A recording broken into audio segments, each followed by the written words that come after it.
ఆయన ప్రపంచంలోనే అత్యంత శక్తివంతమైన రాజు. ఎన్నో యుద్ధాల్లో ఒంటిచేత్తో విజయం సాధించాడు. అవును. ఆయన పాలించే సామ్రాజ్యానికి సాటి మరొకటి లేదు. 60,000 సంవత్సరాల పాటు ఆ ప్రజల అపారమైన ప్రేమను పొందాడు. కౌసల్య, కైకేయి, సుమిత్ర అని ముగ్గురు రాణులు. అపారమైన సైన్యం, ఎప్పుడూ నిండుగా ఉండే ఖజానా. అంటే అంతా పర్ఫెక్ట్గా ఉన్నట్టే కనిపిస్తోంది కదా. ఎగ్జాక్ట్లీ, అంతా పర్ఫెక్టే. కాని ప్రతి రాత్రి ఆయన నిద్రలోకి జారుకునే ముందు మనసులో ఏదో తీరని వెలితి, ఒక అసంపూర్ణత ఆయనను వెంటాడేది. ఎందుకంటే ఆయనకు వారసుడు లేడు. నిజమే. తన తరువాత ఆ గొప్ప సామ్రాజ్యాన్ని ఏలడానికి, తన పేరును నిలబెట్టడానికి ఒక కొడుకు కావాలనే ఆ ఆరాటముంది చూశారా? ఆ అత్యంత సహజమైన మానవీయ భావోద్వేగమే రామాయణ మహాకావ్యానికి అసలైన నాంది. ఆ పాయింట్ దగ్గరే వాల్మీకి ఒక అద్భుతమైన సైకలాజికల్ డ్రామాని స్టార్ట్ చేశాడు. అంటే మనం సాధారణంగా రామాయణం అనగానే ఒక దైవికమైన కథగానో చూస్తాం కదా. అవును, ఒక పౌరాణిక ప్రయాణంగా చూస్తాం. కరెక్ట్. కానీ దాన్ని కొంచెం పక్కన పెట్టి ఈ కథ పునాదుల్లోకి వెళితే అదొక తండ్రి పడే వేదన, ఒక మనిషి తాను నిర్మించుకున్నది తన కళ్ల ముందే ఆగిపోకూడదనే ఒక భయం, తన ఉనికిని నిలబెట్టుకోవాలనే తపన. నిజమే. ఈ కోణంలో చూస్తే కథ పూర్తిగా మారిపోతుంది కదా. ఖచ్చితంగా. అందుకే ఈ డీప్ డైవ్లో మనం తీసుకున్న సోర్సెస్ కూడా సరిగ్గా ఇదే పాయింట్ని హైలైట్ చేస్తున్నాయి. వాల్మీకి రామాయణంలోని బాలకాండ, ముఖ్యంగా 7 నుండి 11 అధ్యాయాల ఆధారంగా ఈ రోజు మనం ఒక ఇంట్రెస్టింగ్ డిస్కషన్ చేయబోతున్నాం. చాలా ఆసక్తికరమైన అధ్యాయాలివి. అవును. ఇక్కడ మన లక్ష్యమేంటంటే దశరథుడిని ఒక దేవుడిలానో, అపరాజిత వీరుడిలానో కాకుండా ఒక సాధారణ మనిషిగా, బలహీనతలున్న తండ్రిగా అర్థం చేసుకోవడం. అది చాలా అవసరం కూడా. అసలు ఆయనకున్న ఆ బాధ వెనుకున్న డెప్తేంటో తెలియాలంటే అప్పటి అయోధ్య రాజ్యం ఎలా ఉండేదో మనం ఊహించుకోవాలి. అయోధ్య అంటేనే యుద్ధంలో జయించలేనిది అని అర్థం. అవును. ఆ నగర నిర్మాణమే ఒక అద్భుతమని చెప్పాలి. అప్పట్లో ఆ నగరం ఎంత సురక్షితంగా, ఎంత సంపన్నంగా ఉండేదంటే కాంభోజా, బాహ్లికా దేశాల నుండి గుర్రాలొచ్చేవి కదా. అవునవును. దేశాల నుండి అత్యుత్తమమైన గుర్రాలు, వింధ్య, హిమాలయ ప్రాంతాల నుండి పర్వతాల్లాంటి భారీ ఏనుగులు ఆ నగర వీధుల్లో తిరిగేవి. ఇదంతా ఒక ఎత్తైతే ఆ నగరపు అడ్మినిస్ట్రేటివ్ సిస్టమ్ మరో ఎత్తు. వర్షిష్ఠుడు, వామదేవుడు లాంటి మహర్షుల మార్గదర్శకత్వం ఉండేది. కరెక్ట్. మొదటి రాజైన మనువును ఆదర్శంగా తీసుకుని ఒక పర్ఫెక్ట్ ధర్మబద్ధమైన సమాజాన్ని దశరథుడు నిర్మించాడు. ఆయనకు 80 అత్యంత నిష్పాక్షికమైన మంత్రులు ఉండేవారు. ఈ మంత్రుల గురించి చదువుతున్నప్పుడు నాకు అనిపించిన ఒక ఆసక్తికరమైన విషయమేంటంటే, వాళ్లు చట్టాన్ని ఎంత కఠినంగా అమలు చేసేవారంటే, తప్పు చేస్తే సొంత కొడుకులకైనా శిక్ష విధించడానికి వెనుకాడేవారు కాదు. అవును. ఎవరిపైనా అన్యాయంగా ప్రతీకారం తీర్చుకునేవారు కాదు. ఇదంతా వింటుంటే ఒక అత్యుత్తమమైన మోడర్న్ గవర్నెన్స్ సిస్టంలా అనిపిస్తుంది కదా. ఒక ఫ్లాలెస్ మెషీన్లా ఆ రాజ్యం నడిచిపోతుంది. కాని ఈ పర్ఫెక్షన్లోనే అసలు సమస్య దాగి ఉంది. సరిగ్గా పట్టుకున్నారు. వ్యవస్థ ఎంత పర్ఫెక్ట్గా ఉంటే దాన్ని కొనసాగించాల్సిన బాధ్యత అంత బరువుగా మారుతుంది. వావ్, నిజమే. బయట ప్రపంచానికి దశరథుడు ఒక అజేయమైన రాజు. ఆయన చుట్టూ మంత్రులు, సైన్యం, అంతులేని అధికారమున్నాయి. కాని అంతఃపురంలో ఒంట్రిగా ఉన్నప్పుడు ఆయన ఒక నిస్సహాయుడైన తండ్రి. తన తర్వాత ఏంటి అన్న ప్రశ్న ఆయన్ను తొలిచేస్తూ ఉండేది. దీన్ని మనం ఇప్పటి కాలానికి అప్లై చేసి చూద్దాం. చెప్పండి. ఇదెలా ఉందంటే, ఎవరైనా ఒకరు ఎన్నో కష్టాలు పడి రాత్రింబవళ్లు శ్రమించి ప్రపంచంలోనే అత్యంత విజయవంతమైన ఒక బహుళజాతి సంస్థను, అంటే ఒక పెద్ద మల్టీనేషనల్ కంపెనీని స్థాపిస్తారు. ఓహ్, ఇదొక మంచి పోలిక. వేల కోట్ల ఆస్తులు, ప్రపంచవ్యాప్తంగా బ్రాంచ్లో, పర్ఫెక్ట్ సిస్టమ్ ఉంటాయి. కాని ఆ ఎంపైర్ని తన తర్వాత చూసుకోవడానికి, ఆ విజన్ని ముందుకు తీసుకెళ్లడానికి వాళ్ల కుటుంబంలో ఎవరూ లేరు అనుకోండి. అప్పుడు ఆ బిలీనియర్కి ఆ ఆస్తులు చూసుకున్న సంతోషం ఉండదు. ఎగ్జాక్ట్లీ. సంతోషం కంటే ఒక రకమైన శూన్యం ఫీల్ అవుతాడు. దశరథుడి పరిస్థితి అచ్చం అలాంటిదే కదా. ఎంఎన్సీ అనాలజీ ఈ సిచ్యువేషన్కి పర్ఫెక్ట్గా సరిపోతుంది. సక్సెషన్ ప్లానింగ్ అనేది అప్పట్లో అయినా ఇప్పట్లో అయినా ఒక లీడర్ ఫేస్ చేసే అతి పెద్ద ఛాలెంజ్. కరెక్ట్. ఒక సామ్రాజ్యాన్ని నిర్మించడం ఒక ఎత్తైతే దాన్ని నడిపించే ఒక ఆత్మను క్రియేట్ చేయడం మరో ఎత్తు. ఇక్కడే దశరథుల్లోని ఒక గొప్ప నాయకుడు బయటకొస్తాడు. అవును. ఆయన 8వ అధ్యాయంలో ఒక మీటింగ్ పెడతాడు కదా. అవును. ఆయన ఏం చేశాడంటే తన నిస్సహాయతను దాచిపెట్టలేదు. తన మంత్రులను వశిష్ఠుల్లాంటి ఋషులను పిలిపించి ఏమన్నాడో తెలుసా? నేను ఎంతో ధర్మమాచరించాను, ఈ రాజ్యాన్ని కంటికి రెప్పలా కాపాడుకున్నాను, కానీ నాకు పుత్రభాగ్యం లేదు అన్నాడు. అబ్బా, ఎంత నిజాయితీ! ఈ శూన్యం నన్ను కలచివేస్తోంది అని తన సభలో అందరి ముందు ఎంతో వినమ్రంగా అంగీకరించాడు. ఒక పవర్ఫుల్ రాజు తన ఇమోషనల్ వీక్నెస్ని అలా ఒప్పుకోవడం నిజంగా గ్రేట్. నిజమే. మనం నియంత్రించలేని విషయాల పట్ల అహంకారం చూపించకుండా ఇలా వినమ్రంగా ఉండటమే నిజమైన ధైర్యం అనిపిస్తుంది. కరెక్ట్. తన లోపాన్ని ఒప్పుకున్న తరువాతే ఆయన ఒక నిర్ణయం తీసుకున్నాడు. తనకు కుమారుడు కలగడం కోసం ఒక పెద్ద అశ్వమేధ యాగం చేయాలని డిసైడ్ అయ్యాడు. ఆ అశ్వమేధ యాగం తర్వాతే పుత్రకామేష్టి యాగం జరుగుతుంది. అవును. కానీ ఇక్కడే మన సోర్సెస్ ఒక మైండ్ బ్లోయింగ్ ఎపిసోడ్లోకి ఎంటర్ అవుతున్నాయి. యాగం చెయ్యాలని నిర్ణయించుకోవడం ఈజీనే, కానీ దాన్ని ఎవరు చేయించాలి? అదే పెద్ద ప్రశ్న. ఇక్కడే ముఖ్యమంత్రి సుమంత్రుడు ఒక పాత భవిష్యవాణిని గుర్తుచేస్తాడు కదా. ఇదొక ఇంట్రెస్టింగ్ టర్నింగ్ పాయింట్. అవును. ఆ యాగం మామూలు ఋషులు చేస్తే ఫలితం రాదు. దానికి అసాధారణమైన పవిత్రత ఉన్న ఒక వ్యక్తి కావాలి. ఆ వ్యక్తి ఎవరు? సుమంత్రుడు సభలో ఒక విషయాన్ని బయటపెడతాడు. ఎప్పుడో సనత్కుమారుడనే మహర్షి యొక్క ప్రవచనం చెప్పాడు. అదేంటంటే, విభాండక మహర్షికి ఋష్యశృంగుడు అనే కుమారుడు పుడతాడు అని. ఓ, ఋష్యశృంగుడు. అతను అడవిలో ఏ స్త్రీని లేదా పురుషుణ్ణి చూడకుండా, కనీసం బాహ్య ప్రపంచమంటే ఏంటో కూడా తెలియకుండా కఠినమైన బ్రహ్మచర్యంతో పెరుగుతాడు అని ఆ ప్రవచనం. అత్యంత స్వచ్ఛంగా పెరుగుతాడన్మాట. అవును. ఆ ఋష్యశృంగుడి ఆధ్వర్యంలో యాగం జరిగితేనే దశరథుడు కోరిక నెరవేరుతుంది. ఇది ఆ ప్రవచనం. ఈ ఋష్యశృంగుడి క్యారెక్టర్ వింటుంటేనే చాలా క్యూరియాసిటీ పెరుగుతోంది. బాహ్య ప్రపంచమంటే ఏంటో తెలియకుండా పెరగడమంటే మాటలు కాదు. అస్సలు కాదు. అయితే సరిగ్గా అదే టైంలో ఇంకో రాజ్యంలో ఒక విపత్తు జరుగుతూ ఉంటుంది. అంగరాజ్యాన్ని పాలించే రోమపాదుడు అనే రాజు చేసిన కొన్ని తప్పుల వల్ల ఆ రాజ్యంలో భయంకరమైన కరువొస్తోంది. అవును.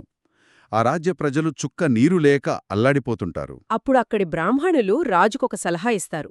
ఈ కరువు తీరి వర్షాలు కురవాలంటే ఎంతో పవిత్రంగా, ప్రాపంచిక విషయాలు అసలే మాత్రం తెలియకుండా అడవిలో పెరిగిన ఆ యువ సాధువు ఋష్యశృంగుణ్ణి రాజ్యానికి తీసుకురావాలి అని చెబుతారు. కరెక్ట్. ఆగండి. ఇక్కడే నాకొక పెద్ద డౌటొస్తోంది. చెప్పండి, ఏంటా డౌట్? లోమాపాదుడు చేసిన తప్పుల వల్ల కరువు వస్తే దానికి పరిష్కారం ఎక్కడో అడవిలో ఏమీ తెలియకుండా ప్రశాంతంగా ఉన్న ఒక యువ సాధువుని రాజ్యానికి తీసురావడమా? అసలు ఈ లాజికేంటి? చాలామందికి డౌట్ వస్తుంది. ఒక మనిషి పవిత్రతకు, ప్రకృతిలో వర్షాలు కురవడానికి సైంటిఫిక్గా లేదా ఫిలాసఫికల్గా సంబంధమేంటి? ప్రాచీన గ్రంథాలు దీన్ని ఎలా కనెక్ట్ చేశాయంటారు? అద్భుతమైన ప్రశ్న అడిగారు. దీన్ని మనం అర్థం చేసుకోవాలంటే ప్రాచీన భారతీయ ఆలోచనా విధానం అంటే యాన్షియంట్ ఇండియన్ వరల్డ్ వ్యూలోకి వెళ్ళాలి. ఆ కాలంలో రాజే ధర్మానికి ప్రతీక. అంటే రాజు ధర్మం తప్పితే దాని ప్రభావం పడుతుందా? ఎగ్జాక్ట్లీ. రాజు ధర్మం తప్పితే దాని ఇంపాక్ట్ కేవలం ప్రజల మీద మాత్రమే కాదు, ప్రకృతి మీద కూడా పడుతుందని నమ్మేవారు. ఒక పాలకుడి నైతిక వైఫల్యం ఎకోలాజికల్ డిజాస్టర్కు దారితీస్తుందనడానికి ఈ కరువు ఒక సింబల్. ఓ, అలా కనెక్ట్ చేశారన్నమాట. మరి దీన్ని బ్యాలెన్స్ చేయాలంటే ఏం కావాలి? ఎక్స్ట్రీమ్ కరప్షన్కి కౌంటర్గా ఎక్స్ట్రీమ్ ప్యూరిటీ కావాలి.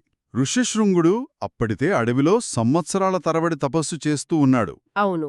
ప్రాచీన కాలంలో తపస్సు అంటే కేవలం దేవుణ్ణి మొక్కడం కాదు, ఇదొక రకమైన ఎనర్జీ అక్యుములేషన్. ఏ డిస్ట్రాక్షన్ లేకుండా అత్యంత స్వచ్ఛంగా ఉండటం వల్ల అతనిలో అపారమైన ప్రాణశక్తి కేంద్రీకృతమై ఉంటుంది. ఒక రకంగా అతను ఒక పవర్ హౌస్ లాగా అన్నమాట. కరెక్ట్. ఆ కాన్సంట్రేటెడ్ ప్యూర్ ఎనర్జీ ఆ రాజ్యపు సరిహద్దులోకి రాగానే ప్రకృతిలో ఉన్న ఇంబ్యాలెన్స్ అంతా క్లియర్ అయిపోయి ఆటోమేటిక్గా వాతావరణం రీసెట్ అవుతుంది. అది దీని వెనుకున్న అసలైన ఫిలాసఫీ. వావ్, ఇది చాలా లాజికల్గా, ఇంట్రెస్టింగ్గా ఉంది. అంటే అతని ప్యూరిటీ ఒక యాంటీవైరస్ లాగా పనిచేసి ఆ సిస్టంలోని బగ్స్ని క్లియర్ చేస్తుందన్నమాట. పర్ఫెక్ట్గా చెప్పారు. ఇదంతా బాగానే ఉంది, కానీ కథ ముందుకు వెళ్లే కొద్దీ ఇందులో జరిగిన ప్రాసెస్ నాకు కొంచెం డార్క్గా, అనీజీగా అనిపిస్తోంది. ఆ యువకుడి తండ్రి విభాండక మహర్షి మహాకోపిష్టి. అవును, చాలా భయంకరమైన కోపం ఆయనది.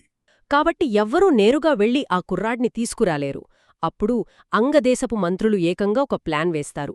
అందమైన వేశ్యలను, అంటే ప్రాపంచిక ఆకర్షణలను ఒక టూల్లాగా వాడి ఆ యువకుడిని ట్రాప్ చేయాలని నిర్ణయిస్తారు. 10వ అధ్యాయంలో ఈ ఘట్టం వస్తుంది. ఇది చదువుతున్నప్పుడు నాకు నిజంగా ఒక షాక్ తగిలింది. రాజ్యాన్ని కాపాడటానికి ఒక సాధువు అమాయకత్వాన్ని, పవిత్రతను ఇలా వాడుకోవడం, ఇది ఏ రకంగా చూసినా నైతికంగా సబబు కాదేమో అనిపిస్తుంది. అవును, ఎవరికైనా అలాగే అనిపిస్తుంది. ఒక స్వార్థం కోసం ఒక వ్యక్తి ఇన్నోసెన్స్ని బలిచేసినట్లు అనిపించలేదా? మీరు అడుగుతున్నది చాలా వ్యాలిడ్ పాయింట్. ఇక్కడే మన సోర్సెస్, ముఖ్యంగా రామాయణం లాంటి ఇతిహాసాలు ఎమోషన్స్ని, పాలిటిక్స్ని ఎంత రియలిస్టిక్గా చూపిస్తాయో అర్థమవుతుంది. అంటే public good versus personal ethics? ఖచ్చితంగా అదే. వేలాది మంది ప్రజలు కరువుతో చనిపోతున్నారు. వాళ్ల ప్రాణాలు కాపాడటం రాజు మొదటి బాధ్యత. దానికోసం ఒక వ్యక్తిగత స్వచ్ఛతను భంగం చేయటం కరెక్టేనా అంటే? ఇదొక మోరల్ డైలమా. అవును. పరిపాలనా వ్యవహారాల్లో ప్రతి పరిష్కారం వెనుక ఇలాంటి ఒక నైతిక సందిగ్ధత, అంటే మోరల్ కాంప్లెక్సిటీ ఉంటుంది. ఇవి ఎప్పుడూ బ్లాక్ అండ్ వైట్లో ఉండవు, ఒక గ్రే ఏరియాలో ఉంటాయి. అవసరం, అమాయకత్వం, ఈ రెండింటి మధ్య ఉన్న గీత చాలా సున్నితమైనది. అవును, వాల్మీకి ఆ విషయాన్ని ఎలాంటి ముసుగు లేకుండా మన కళ్ల ముందుంచాడు. మనం ఏ సైడ్ తీసుకోనవసరం లేదు, కాని ఆ రాజకీయాన్ని అర్థం చేసుకోవాలి. అంటే ఒక పెద్ద ప్రాబ్లంని సాల్వ్ చేయడానికి వాడిన ఒక కాంప్లెక్స్ సొల్యూషన్ అన్నమాట. అయితే ఈ ప్లాన్ ఎగ్జిక్యూషన్ ఎలా జరిగిందో చూస్తే మాత్రం మనం ఎంత సీరియస్గా మాట్లాడుకుంటున్నా ఆ సీన్లో ఒక అద్భుతమైన డార్క్ హ్యూమర్ దాగి ఉంది. అవునవును, ఆ ఆశ్రమం సీన్ చాలా ఇంట్రెస్టింగ్గా ఉంటుంది. ఆ అందమైన కామినీలు అడవిలోకి ప్రవేశిస్తారు. ఆశ్రమం చుట్టూపక్కల తమ మధురమైన గానంతో, అన్నంతో వల విసురుతారు. ఇదంతా ఋష్యశృంగుడికి ఒక సరికొత్త ప్రపంచం. అసలు వాళ్ళు ఎవరో, స్త్రీలు అంటే ఏమిటో కూడా అతనికి తెలియదు కదా. అదే కదా. వాళ్లను చూసి ఏమనుకున్నాడో తెలుసా? ఓహో, వీళ్లు కూడా నాలాంటి మునులే కాబోలు, కాకపోతే వాళ్ల జుట్టు కొంచెం డిఫరెంట్గా ఉంది, వాళ్లు కట్టుకున్న బట్టలు చాలా సాఫ్ట్గా ఉన్నాయి అని అనుకుంటాడు. ఇన్నోసెన్స్ చూస్తే మనకు నవ్వొస్తుంది గాని అందులో చాలా డెప్త్ ఉంది. తన మనసులో ఎలాంటి కల్మషం లేదు కాబట్టే అతను ప్రతి ఒక్కర్నీ తనలాంటి తపస్విగానే చూశాడు. వాళ్లని తన ఆశ్రమానికి ఆహ్వానించి వాళ్ల పాదాలు కడిగి అతిథులకు ఇచ్చే పండ్లు, మూలాలు వాళ్లకు ఆఫర్ చేస్తాడు. ఇక్కడే నా ఫేవరెట్ సీన్ వస్తుంది. ఆ స్వీట్ సీన్ కదా. అవును.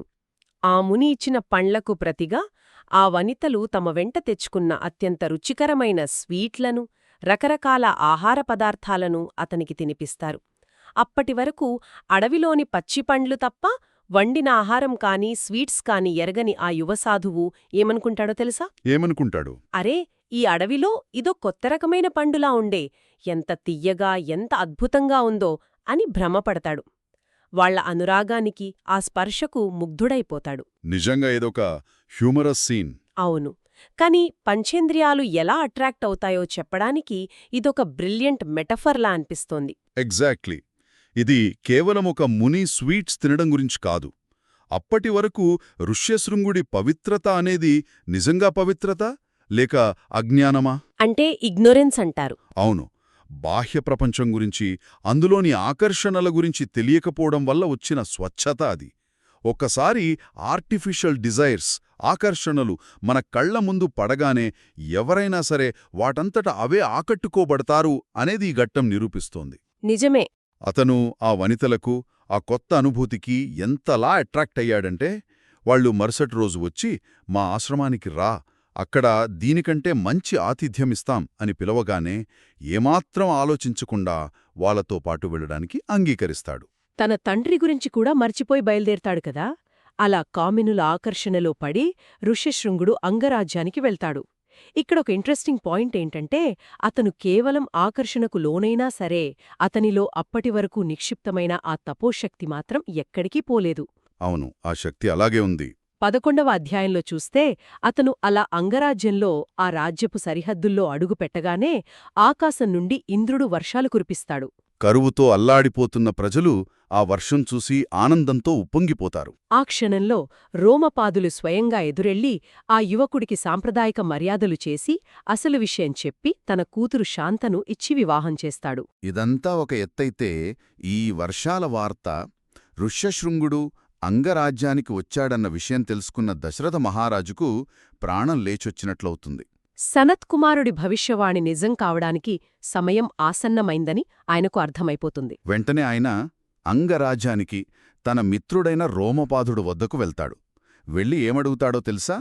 మిత్రమా, నా రాజ్యం బాగుంది, అంతా ఉంది, కాని నాకు వారసుడు లేడు. నేను చేయబోయే యాగం కోసం నీ అల్లుడైన ఋష్యశృంగుణ్ణి అయోధ్యకు పంపించు అని అడుగుతాడు. ఒక చక్రవర్తి తన స్నేహితుడు ముందు నిలబడి ఇలా అడగడం మళ్లీ మనమిందాక మాట్లాడుకున్న హ్యూమిలిటీని గుర్తుచేస్తుంది. ఆయన అహంకారాన్ని పక్కన పెట్టాడు. అవును.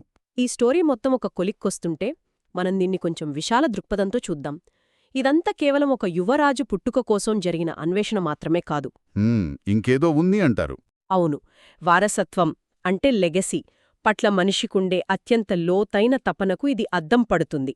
మనుషులు తాము కష్టపడి నిర్మించుకున్నదాన్ని, తమకంటూ ఒక గుర్తింపును కొనసాగించడానికి ఏ మూలకైనా వెళ్లడానికి సిద్ధపడతారు. కరెక్ట్. ప్రపంచాన్ని శాసించే అంతటి శక్తివంతమైన రాజు కూడా తనకు తాను సమకూర్చుకోలేని ఒక గొప్ప వెలితి ముందు తలవంచక తప్పలేదు కదా. అవును. ఇక్కడొక లోతైన ప్రశ్న ఏంటంటే, అసలు మనం తర్వాతి తరానికి ఇవ్వాల్సిందేంటి? ఆస్తులు, సామ్రాజ్యాలు మాత్రమేనా? కాదు కదా. అస్సలు కాదు. మనలోని వాల్యూస్, మన ఐడెంటిటీ ఇవ్వాలి. దశరథుడు తన ధర్మాన్ని, తన రాజనీతిని, తన ప్రజల పట్ల ఉన్న ప్రేమను కొనసాగించే ఒక యోగ్యుడైన వారసుడు కోసమే అంతలా పరితపించాడు. అవును. మానవుడికి తన వారసత్వంపై ఉండే కోరిక చాలా సహజమైనది. కాని మనం దేన్ని వారసత్వంగా అందించాలనుకుంటున్నామన్నదే ఇక్కడ మనం నేర్చుకోవాల్సిన పాఠం. నిజమే. మనం దేనికోసమైతే అత్యంత తీవ్రంగా శ్రమిస్తామో, ఆశిస్తామో, ఆ ఆరాటం, ఆ సుదీర్ఘమైన నిరీక్షణ మన నిజమైన క్యారెక్టర్ని బయటపెడుతుంది. ఖచ్చితంగా. జీవితంలో ఏదో సాధించడం కోసం లేదా ఒక కోరిక తీరటం కోసం చేసే ఆ పోరాటం మన అంతరంగం గురించి, మనం దేనికి విలువిస్తామనే విషయం గురించి ఒక స్పష్టతనిస్తుంది. దశరథుడి నిరీక్షణ ఆయనలోని ధర్మబద్ధమైన రాజ్యకాంక్షను బయటపెట్టింది అని చెప్పొచ్చు. మరి మన నిరీక్షణ మన గురించి ఏం చెబుతోంది అని ఎవరికి వారే ఆలోచించుకోవాల్సిన విషయం ఇది. చాలా అద్భుతంగా చెప్పారు. మనం నిర్మించే భవిష్యత్తు, మనం కోరుకునే వారసత్వం అనేది మనం అసలు ఏంటి అన్నది డిఫైన్ చేస్తుంది. సరే, ఇక కథ విషయానికొస్తే ఎట్టకేలకు ఋష్యశృంగ మహర్షి అయోధ్యకు చేరుకున్నాడు. దశరథుడి ఏళ్లనాటి నిరీక్షణకు ఫలం దక్కే సమయం ఆసన్నమైంది. అవును. సరయూ నదీతీరంలో ఆ గొప్ప పుత్రకామేష్టి యాగం ప్రారంభం కాబోతోంది. వందలాది మంది గొప్ప ఋషులు, మునులు ఒకచోట గుమిగూడుతున్నారు. పవిత్రమైన యజ్ఞగుండాలు, అగ్నిహోత్రాలు సిద్ధమవుతున్నాయి. మంత్రోచ్చారణలతో అయోధ్య నగరం మార్మోగిపోతోంది. ఆ దృశ్యం ఊహించుకుంటేనే రోమాలు నిక్కబుడుచుకుంటాయి. అవును. ఈ రాత్రి ఆ యజ్ఞగుండంలోని అగ్నిజ్వాలలగుండా ఒక ఊహించని అద్భుతం పుట్టుకురాబోతోంది. ఆ అద్భుతం ఏమిటో తర్వాత తెలుసుకుందాం. అప్పటివరకు మనిషి నిరీక్షణ వెనుక ఉన్న ఇలాంటి ఎన్నో ఆసక్తికరమైన పాఠాలను అర్థం చేసుకుంటూ ఉందాం. వస్తున్నాను.